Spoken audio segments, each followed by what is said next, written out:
I sit alone in the front row of the university auditorium, my cap and gown pristine and pressed, watching hundreds of families cheer as their children receive diplomas, but my family's seats remain empty because they chose to attend my stepsister Melody Chen's high school graduation recital instead, the same Melody who deliberately scheduled her amateur piano performance on the exact same day as my Columbia University Law School graduation, where I'm about to receive the highest honors, Summa Cum Laude, the culmination of 4 years of sacrifice and sleepless nights that my family dismissed as just another school event, while treating Melody's mediocre recital like Carnegie Hall. My phone buzzes with a text from Mother. Melody's performance was absolutely divine, darling. We're so sorry we couldn't make it to your little ceremony, but you understand, family comes first. And besides, you're so independent and successful already. You don't need us there like Melody does. She's still so young and fragile. The words hit me like ice water in my veins because this is exactly what I expected but somehow hoped wouldn't happen, that maybe just this once they would choose me.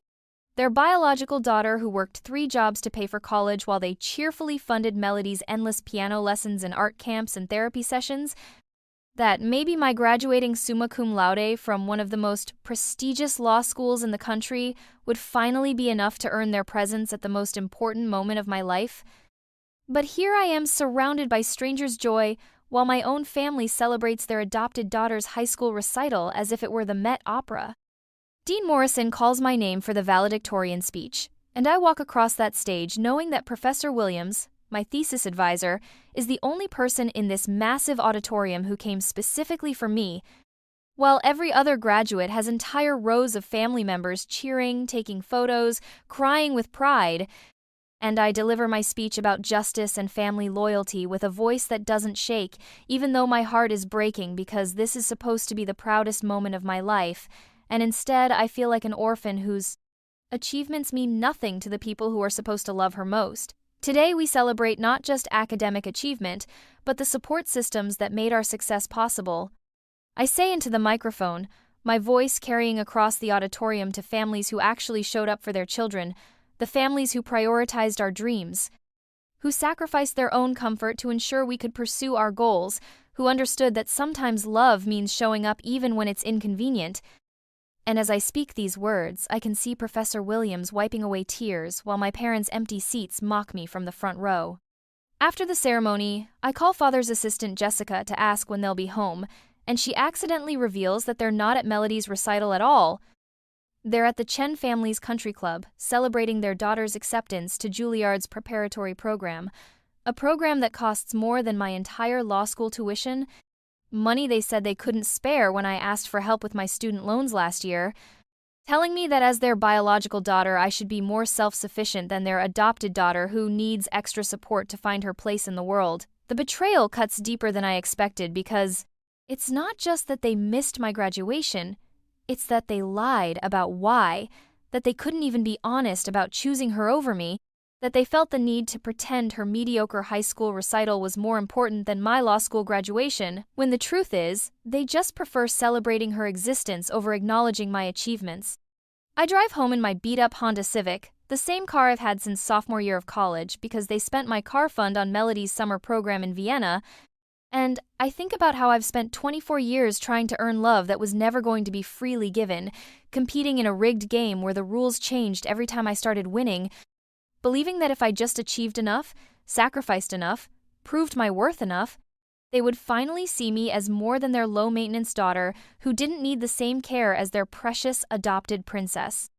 But driving through our upscale neighborhood where every house except ours has graduation decorations and family cars in the driveways, I finally understand that some people are determined to misunderstand you, that some families are committed to their favorites regardless of merit or achievement or blood, that I've been subsidizing my own neglect by being understanding and mature about their endless prioritization of Melody's needs over my accomplishments. It started when I was 12 and Melody was 8, when they brought her home from the orphanage after Mother's 3rd miscarriage convinced her that I would be their only biological child, and suddenly every family photo had to include our new little princess. Every family vacation was planned around Melody's delicate constitution and artistic sensibilities. Every birthday party became a joint celebration where my academic achievements were overshadowed by Melody's latest artistic attempt, Whether it was finger painting or off-key singing or dramatic readings that made the adults coo about her natural talent and sensitive soul, I remember my 13th birthday party where I was excited to share my acceptance into the gifted program at school, but the entire celebration became about Melody's first piano recital performance, a halting rendition of Twinkle, Twinkle, Little Star that had everyone applauding while my honor roll certificate sat forgotten on the gift table, and when I tried to mention my academic achievement, Mother shushed me with, "Don't upstage your sister on her special day, darling. There will be plenty of time to talk about school later." Except later never came because there was always another one of Melody's special days that required the family's complete attention and emotional energy. I worked 3 part-time jobs through high school to pay for my own college prep courses while they hired private tutors for Melody's piano lessons.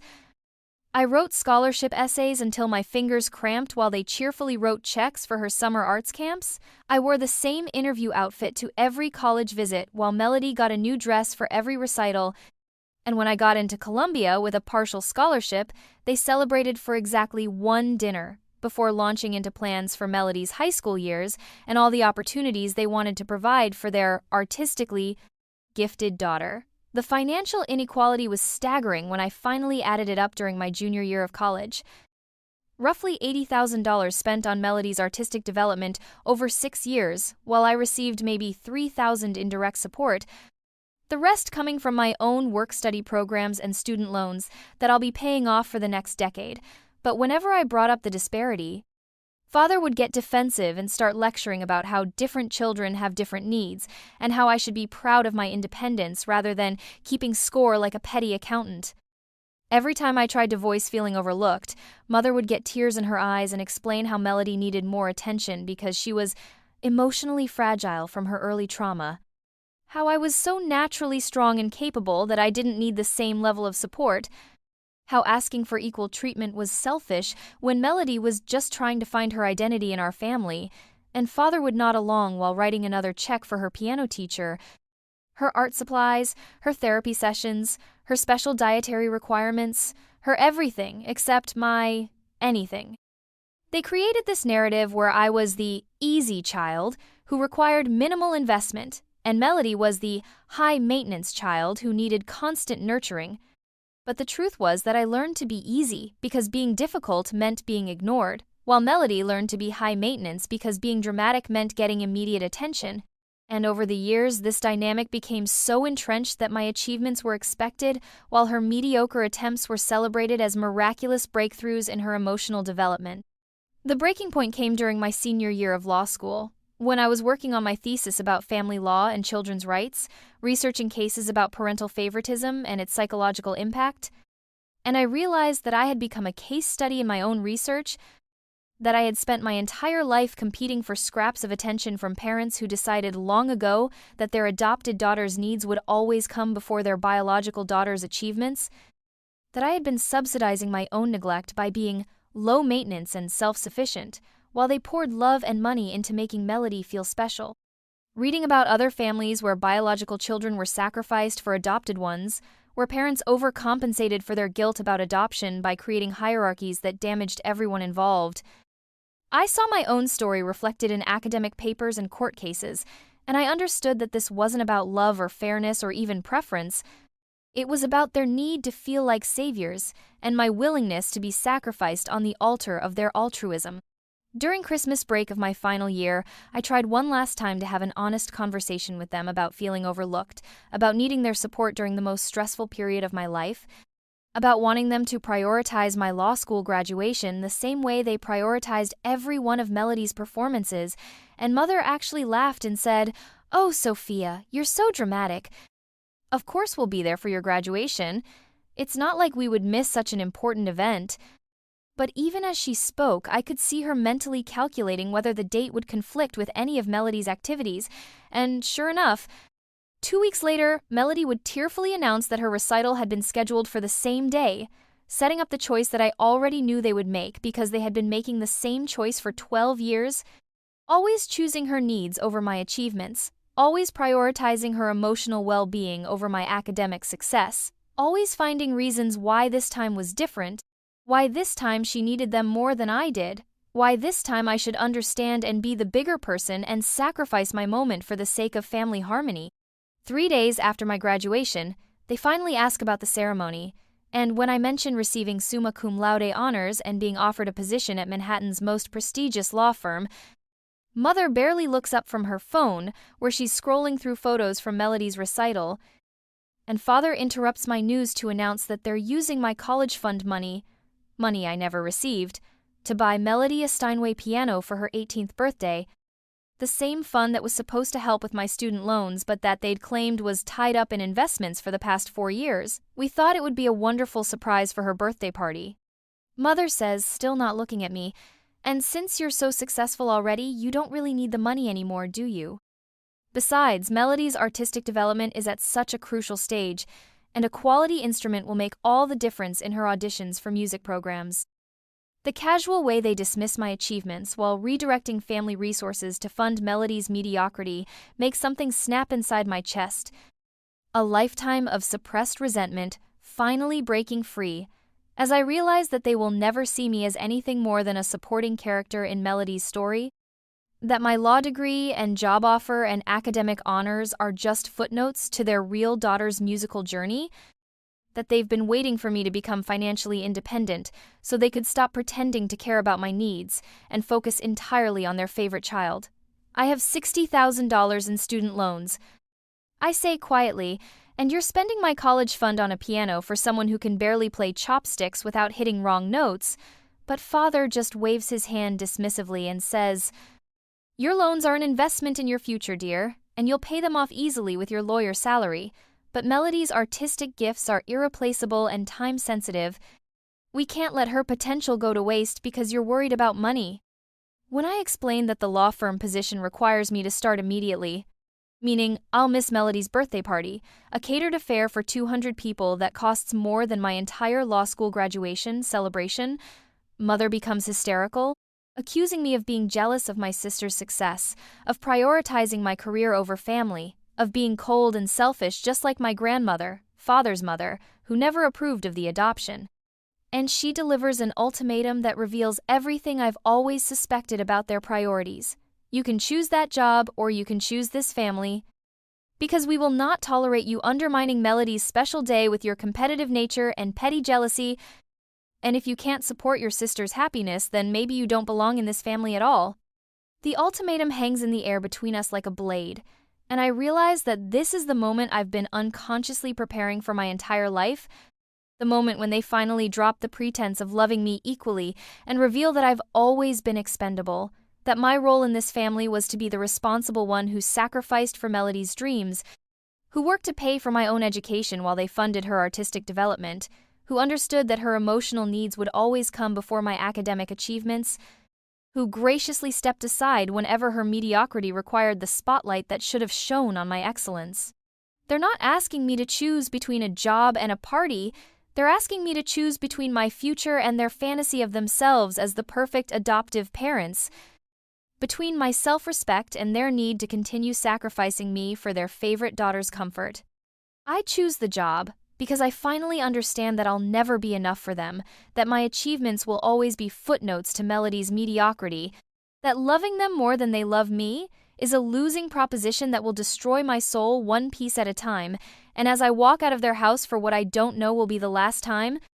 I hear Mother sobbing about how I'm breaking the family apart, and Father demanding that I reconsider this selfish decision, while Melody stands in the doorway smirking because she's finally won the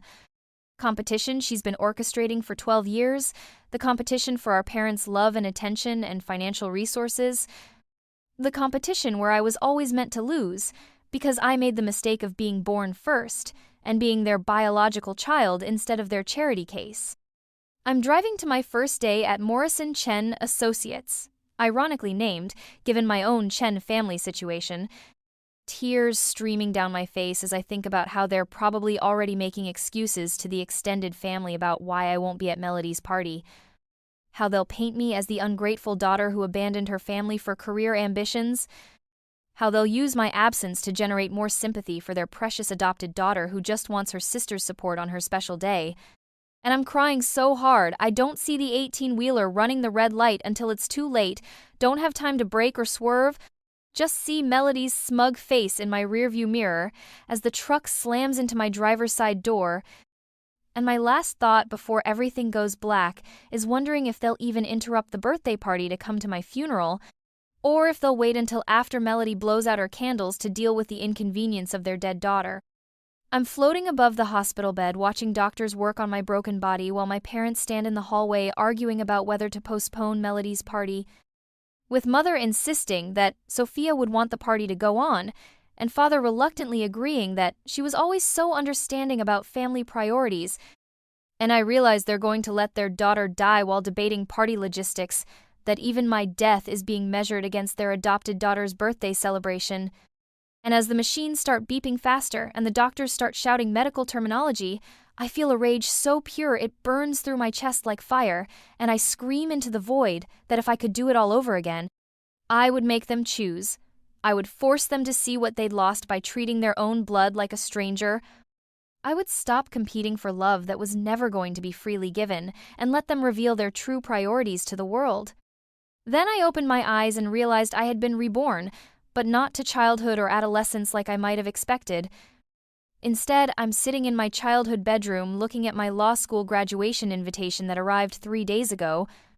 The thick, cream-colored cardstock with my name printed in elegant script under the Columbia University seal. The invitation that in my past life I'd excitedly shown to my parents, only to watch their faces fall when they realized it conflicted with Melody's recital. The same invitation that I'm now holding with hands that remember being crushed by 18 tons of steel, but are somehow young and whole and trembling with the knowledge of everything that went wrong. My phone shows the date, May 15th, 2024, exactly 1 week before graduation, exactly 4 days before Melody will tearfully announce that she accidentally scheduled her recital for the same day, exactly 72 hours before I made the biggest mistake of my past life, by begging them to choose me just this once, instead of simply letting them show their true colors. And I realize that God or fate or whatever force controls Rebirth has given me the perfect opportunity to rewrite this story, not by fighting for their attention, but by stepping back and letting them reveal exactly who they've always been. The graduation invitation feels different in my hands now, not like a plea for their presence, but like a weapon I can use to expose their priorities. Not like a celebration they might attend, but like a test they're destined to fail, and I smile for the first time in years because I finally understand that the only way to win their game is to stop playing by their rules. In my past life, I spent 24 years trying to earn love that was never going to be freely given, competing in a rigged game where the rules changed every time I started winning, believing that if I just achieved enough, sacrificed enough, proved my worth enough, they would finally see me as more than their low-maintenance daughter who didn't need the same care as their precious adopted princess. But now I understand that some people are determined to misunderstand you, that some families are committed to their favorites regardless of merit or achievement or blood, that the only winning move in their game is not to play at all. I think about all the times I begged for their attention, all the times I tried to prove my worth, all the times I made myself smaller so Melody could shine brighter, and I realized that every act of selflessness was actually enabling their selfishness. Every moment of understanding was actually subsidizing their neglect. Every sacrifice I made was actually funding their favoritism and teaching them that my needs were optional while hers were essential. I look at my reflection in the mirror across from my childhood bed, noting how young I look, how hopeful my eyes still are, how I haven't yet learned that parental love isn't a meritocracy, and I make a decision that would have been impossible in my naive past life. I'm going to let them choose Melody. I'm going to graciously step aside and watch them prioritize her mediocre recital over my once-in-a-lifetime achievement. I'm going to give them exactly what they want and let the consequences unfold naturally, because sometimes the best revenge is simply allowing people to be themselves and letting the world judge accordingly. This time, when Melody announces her recital scheduling conflict, I won't beg or argue or cry. I'll simply smile and say I understand completely, that family comes first, that I'm sure my graduation will be fine without them, and then I'll invite Professor Williams, Dean Morrison, and the local news station that always covers Columbia's commencement speeches to witness my valedictory address about family loyalty and the true meaning of success, ensuring that my summa cum laude achievement gets the recognition it deserves while my family's absence becomes a public statement about their priorities.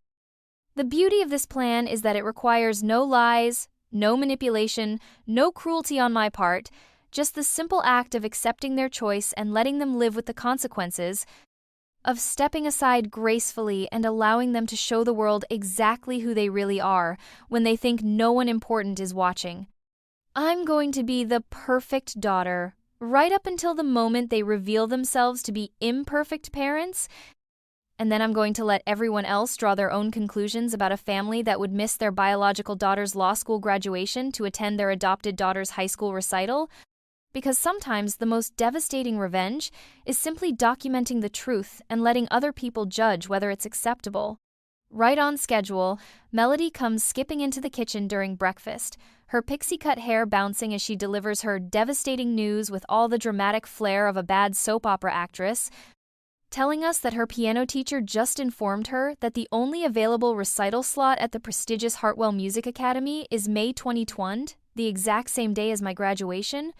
and she's absolutely heartbroken because she knows how important my little ceremony is, but this opportunity only comes once a year, and her entire future as a pianist depends on it. "I'm so sorry, Sophia," she says with tears that don't quite reach her eyes. "I know you've been looking forward to having the family there, but Miss Henderson says this is the only date available for the next 6 months. And if I don't perform in the spring showcase, I won't be eligible for the summer intensive program that could change my entire career trajectory." In my past life, I exploded at this obvious manipulation, pointing out that she could have chosen any date in the past month but waited until it was too late for me to change anything, that she'd deliberately sabotaged my graduation to force our parents to choose between us, that she was using their guilt about her adoption to manipulate them into prioritizing her mediocre performance over my academic excellence. But this time I set down my coffee cup and smile serenely, watching my parents' faces as they brace for the fight they're expecting. "Of course you should take the recital slot," I say calmly. "My graduation is just one day, but your artistic career is your entire future, and I would never want to hold you back from your dreams, especially when you've worked so hard to get this opportunity." The relief on my parents' faces is almost comical, and I can see Melody's eyes narrow slightly because she was clearly expecting a fight, probably planning to use my anger as evidence that I don't support her success, that I'm the selfish sister who can't stand to see her achieve her dreams. But instead she's faced with my gracious acceptance and mature understanding, which makes her look petty and calculating in comparison. "Are you sure, darling?" Mother asks, already reaching for her phone to start planning Melody's recital outfit, "because we know how much this graduation means to you, and we hate to miss such an important milestone in your life." But her tone is perfunctory, going through the motions of concern while her attention is already shifting to Melody's needs. And I can see Father nodding approvingly at my mature response to what he clearly sees as an unavoidable scheduling conflict, rather than the deliberate manipulation it obviously is. "I'm absolutely sure," I say, putting my hand over Melody's with what appears to be sisterly affection, "family comes first, and supporting each other's dreams is more important than any single event, even graduation, and I'm so proud of you for getting this opportunity that I wouldn't dream of asking you to sacrifice it for my ceremony." The words taste like ash in my mouth, but they serve their purpose perfectly, positioning me as the selfless sister who prioritizes family harmony over personal achievement, while simultaneously removing any guilt they might feel about missing my graduation. Because now they can tell themselves that I don't mind, that I understand completely, that I'm being wonderfully supportive of my sister's artistic development. That afternoon, I call Professor Williams and mention casually that I'm a bit disappointed my family can't attend graduation due to a scheduling conflict,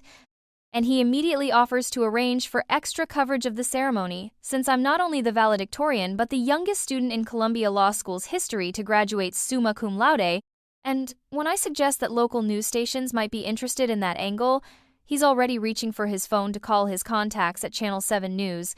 completely unaware that he's helping me orchestrate the perfect public relations disaster for my parents. "It's such a shame they'll miss seeing you receive your honors." he says, his voice heavy with the kind of paternal pride my actual father has never shown. "But I'm sure they're very proud of your achievements. And we'll make sure this ceremony gets the recognition it deserves, with or without family in attendance."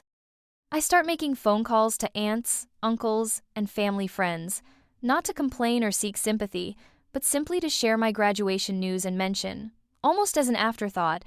that unfortunately my parents and Melody will be attending her recital instead, letting each relative draw their own conclusions about a family that would miss their daughter's law school graduation for a high school piano recital, and I can hear the shocked silence on each call before they politely congratulate me and promise to definitely be thinking of me that day. Aunt Margaret, father's sister, is particularly quiet after I explain the situation, and I know she's remembering all the times she's questioned their treatment of me versus Melody, all the family gatherings where my achievements were overshadowed by Melody's performances, all the conversations where she bit her tongue rather than criticize their obvious favoritism. I update my social media with proud posts about my academic achievements, sharing photos of my thesis award, my Summa Cum Laude notification, my Valedictorian speech invitation,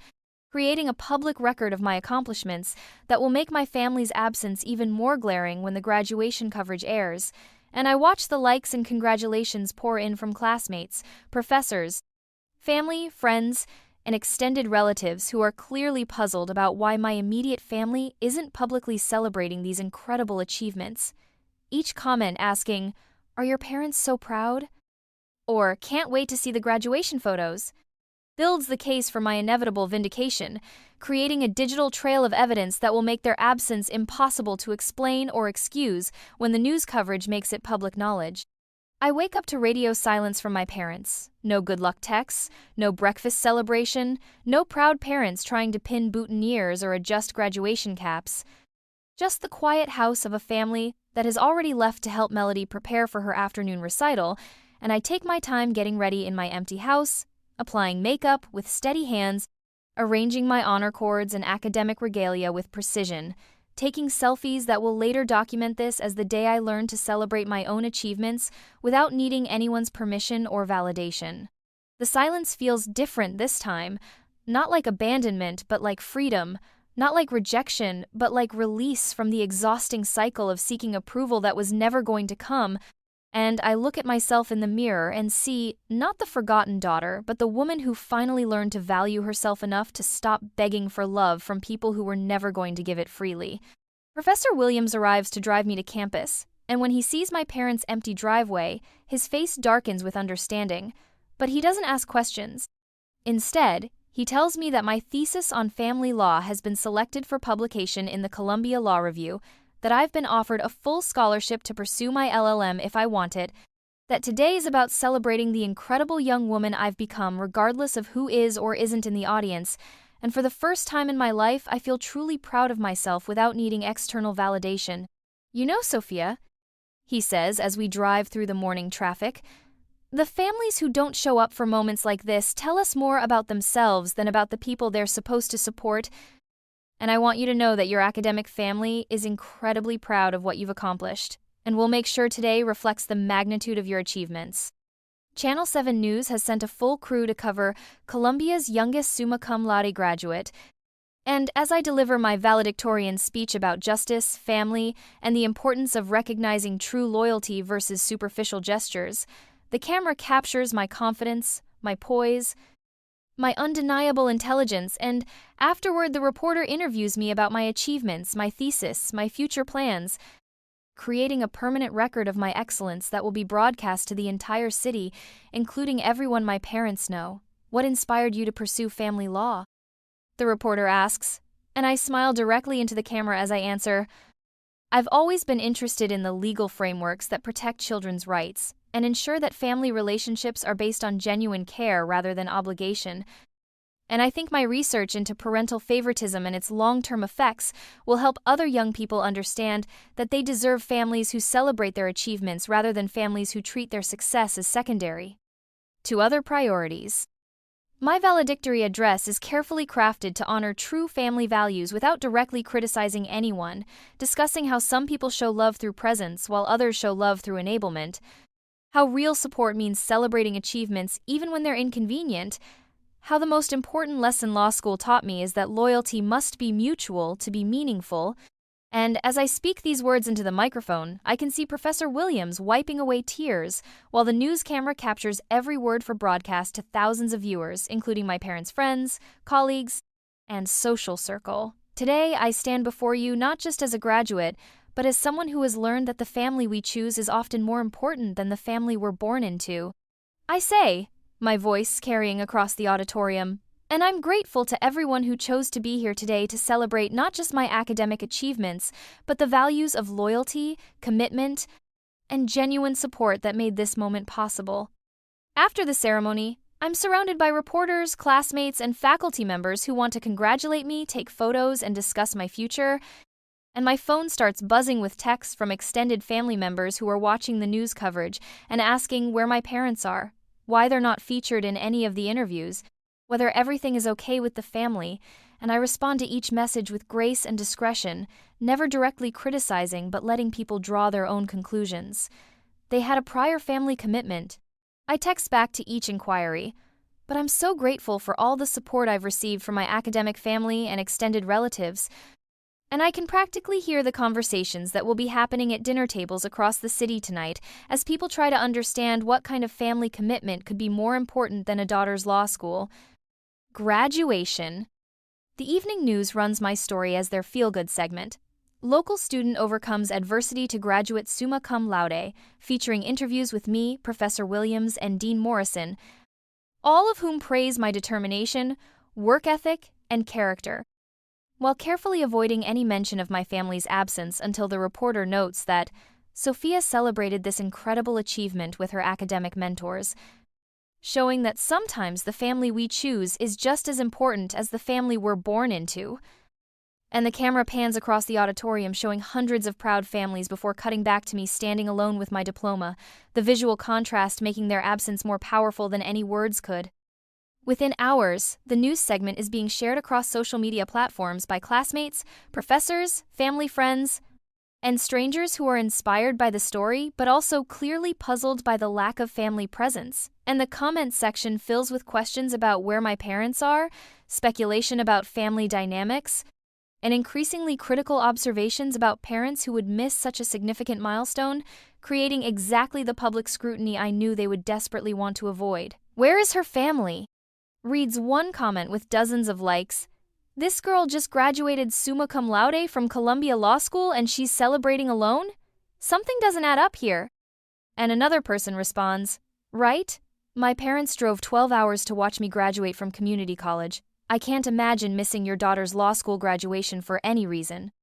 My parents start receiving calls from their social circle, friends who saw the news coverage and want to know why they weren't featured, why they weren't at the graduation, whether there was some emergency that kept them away, and I can picture mothers scrambling to explain that they had a prior family commitment while trying not to admit that the commitment was a high school recital, because even she knows how that would sound to people who just watched her daughter receive the highest academic honors on television. Aunt Margaret calls me directly, her voice tight with anger as she asks, "Sophia, honey, I just saw the news coverage and I have to ask, where were your parents? Please tell me there was some kind of emergency, because I cannot understand how they could miss the most important day of your life." And I can hear the family drama brewing in her tone, the years of suppressed criticism finally finding an outlet. Meanwhile, Melody's recital is going as poorly as I knew it would, her mediocre piano skills exposed in front of the Hartwell Academy's prestigious audience, her performance marred by several missed notes and timing issues that make it clear she's not actually Juilliard material, and my parents sit in uncomfortable silence as they realize they sacrificed their daughter's moment of triumph to watch their adopted daughter embarrass herself in front of people whose opinions actually matter in the music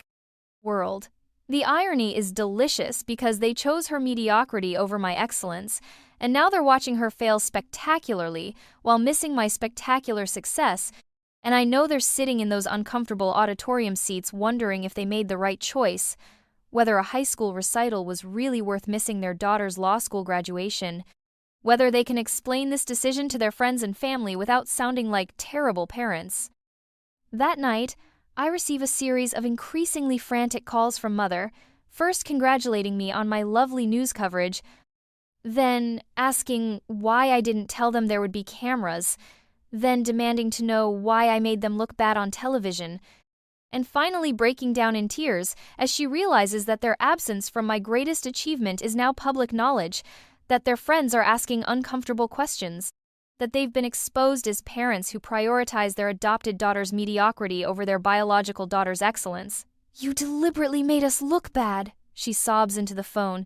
"You planned this whole thing to humiliate us, to make us look like terrible parents, and now everyone is asking questions and judging us, and it's all your fault for not telling us there would be news coverage." And I listen to her hysteria with the calm detachment of someone who has finally stopped caring about her approval. Father's business partners and clients start mentioning the news coverage, some congratulating him on his daughter's achievements while others ask pointed questions about family priorities, and he realizes that his reputation as a family man is being questioned by people whose respect he needs for his career, that his absence from my graduation is being interpreted as a character flaw by the same social and professional circles where he's always prided himself on his image as a devoted father. His law firm's senior partners, who know about my academic achievements because I've interned there, start asking why he wasn't featured in the news coverage, why he wasn't at the graduation,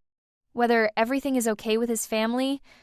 and he finds himself in the impossible position of having to explain why he missed his daughter's summa cum laude graduation to attend his other daughter's high school recital, and no matter how he frames it,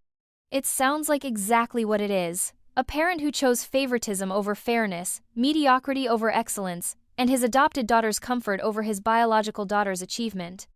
The one person who has been consistently proud of me throughout this entire ordeal is Marcus Chen, my childhood neighbor whose family coincidentally shares a surname with my adoptive family but whose character couldn't be more different. The boy who grew up to become a successful pediatric surgeon and who has loved me quietly and patiently since we were teenagers, never pressuring me for more than friendship, but always being present for every important moment, including graduation day when he surprised me with flowers and a celebration dinner just for two. "I watched the news coverage," he says over champagne at the elegant restaurant he chose for our private celebration, "and I was so proud of you, not just for your academic achievements, but for the grace and dignity you showed in that interview, for the way you handled a situation that would have broken most people, for the strength you've shown in building a life that doesn't depend on other people's approval or recognition." As we sit in the candlelit restaurant, Marcus tells me that he's watched me sacrifice pieces of myself for years, trying to earn love that should have been freely given, that seeing me finally stand up for my worth by letting my family reveal their true priorities has made him realize he can't wait any longer to tell me how he feels, that he wants to be the family I choose rather than the family I was born into, and when he pulls out a ring that perfectly matches my taste, because he's been paying attention to me for years, I realize that true love isn't about competing for scraps of attention, but about being cherished by someone who sees your value without needing proof. "I don't want to be your rebound from family trauma," he says seriously. "I want to be your partner in building something new, something healthy, something based on mutual respect and genuine care rather than obligation or guilt, and I've loved you long enough to know that you deserve someone who celebrates your achievements rather than someone who treats them as secondary to other priorities." 6 months later, I'm working at the most prestigious law firm in Manhattan, specializing in family law and children's rights, using my personal experience with parental favoritism to help other overlooked children get the support they deserve, and my practice becomes so successful that I'm featured in several legal journals as a rising star in the field, creating the kind of professional reputation that makes my parents proud to claim me as their daughter, even though they forfeited the right to bask in my reflected glory.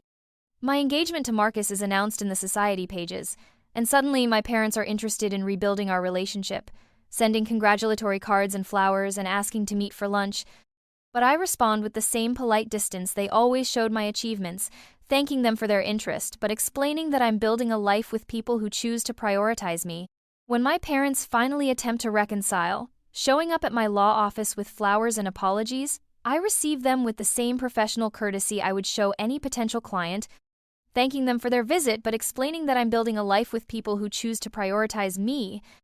that I wish them well but I can't continue investing emotional energy in relationships that are fundamentally unequal, that I hope they and Melody, whose music career stalled after the disastrous recital, find happiness, but I won't be subsidizing their guilt with my presence. We made mistakes, Father says, his voice heavy with regret. We realize now that we didn't handle things fairly, that we let our guilt about Melody's adoption affect our treatment of you, and we want to make amends, to be part of your life again, to support you the way we should have all along. But I shake my head calmly and explain that some bridges can't be rebuilt, that some choices have permanent consequences, that I've learned to value myself too much to return to relationships that required me to minimize my achievements for other people's comfort. My wedding to Marcus is an intimate affair attended by Professor Williams, Dean Morrison, my extended family, my law firm colleagues, and my chosen family of friends who have supported me through everything. And as I walk down the aisle toward the man who has always seen my worth, I realize that the best revenge against people who undervalued me is living a life so fulfilling that their approval becomes irrelevant, that true victory isn't making them sorry but making their opinions powerless, that I've finally found the family I deserved all along. The ceremony is covered by the same news station that featured my graduation, and the reporter notes that this is a love story between two successful professionals who have built their relationship on mutual respect and genuine support. And as I exchange vows with Marcus in front of people who chose to celebrate us, I feel the last piece of resentment leave my heart because I no longer need my parents' love to feel complete. 2 years later, I'm pregnant with my first child and establishing a nonprofit foundation for overlooked children. My parents send congratulations cards that I acknowledge politely but don't frame. Melody is working as a part-time piano teacher while living in their basement, and my news coverage from graduation day has become a viral story about resilience and self-worth that inspires thousands of people to stop competing for love that should be unconditional, proving that sometimes the best way to win is to stop playing other people's rigged games and start writing your own rules. The foundation I've created helps children who are overlooked in favor of siblings, who are sacrificed for their parents' guilt or favoritism, who need legal advocacy to ensure their rights are protected. And every case I win feels like a victory, not just for my clients, but for the 12-year-old girl who watched her birthday celebration become about someone else's mediocre performance, the 18-year-old who worked 3 jobs to pay for college prep while her sister got private tutors, the 24-year-old who died in a car accident while driving to a job she chose over her family's conditional love, and the reborn woman who finally learned that sometimes the greatest act of love is refusing to accept less than you deserve.